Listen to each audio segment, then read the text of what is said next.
Alors, dans la vidéo, on va apprendre à tracer le graphique D en fonction de T avec Lattice Pro afin de trouver la vitesse du son dans l'air. Donc d'abord, on va aller double-cliquer sur l'icône du bureau Lattice Pro ou le rechercher éventuellement dans l'ordinateur si le raccourci n'y est pas. Quand la fenêtre s'ouvre, il faut aller cliquer au milieu sur l'icône. Moi, j'ai la version gratuite, donc j'ai pas tout, donc ils me préviennent. Et on va aller dans le tableur tout en haut. Donc ça marche comme Excel, vous avez deux colonnes qu'il va falloir remplir. Par contre, pour les nommer, on clique dessus, on va dans Variables, Nouvelle. Par exemple, ça va être D ma distance.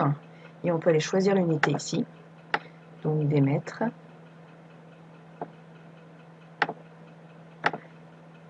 Et je vais avoir une deuxième colonne qui sera ma durée.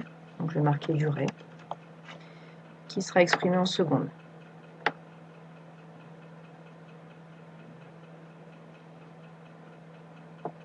Donc il ne faut pas se tromper, le grand S c'est Siemens. Donc secondes c'est le petit s.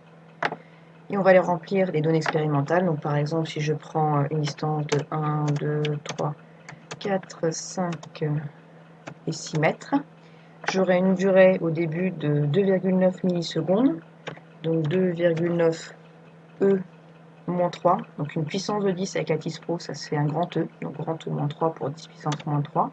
Après, j'avais 5,9 10 moins 3 secondes, donc 5,9 E moins 3. Ensuite, j'avais trouvé 8,8 10 moins 3 secondes, 11,7 10 moins 3, 14,7 10 moins 3 et 17,6 10 moins 3. Donc là, on a rempli le tableau. Vous pouvez le fermer tout en haut à droite. On va le retrouver là dans les courbes. On clique sur les courbes et là, on a un graphique. Pour que sur l'axe des ordonnées, on ait la distance, on clique et on fait glisser à gauche l'axe. Voilà, vous voyez qu'en haut, c'est marqué distance. On fait pareil avec la durée, on la fait glisser en bas de l'axe. Il faut vraiment relâcher une fois qu'on est en bas de l'axe. Et donc là, ça vous trace les points expérimentaux, donc là, qui sont reliés. Et si je veux modéliser la courbe, pour avoir le coefficient directeur, parce que là, ça semble être une droite linéaire, on va aller ici dans modélisation.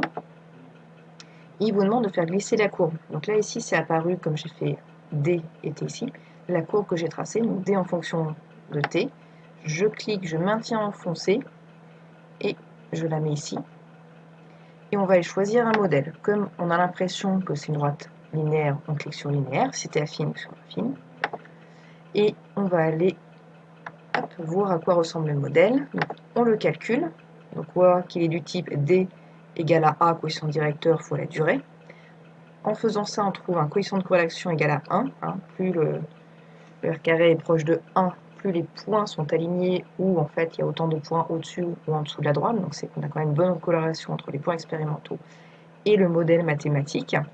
Et en haut ici, vous avez la valeur du coefficient directeur. Si on a tracé D en fonction de T, le coefficient directeur de la droite, en fait, c'est la vitesse du son. Donc, avec mon expérience, la vitesse du son est égale à 340,822 mètres par seconde.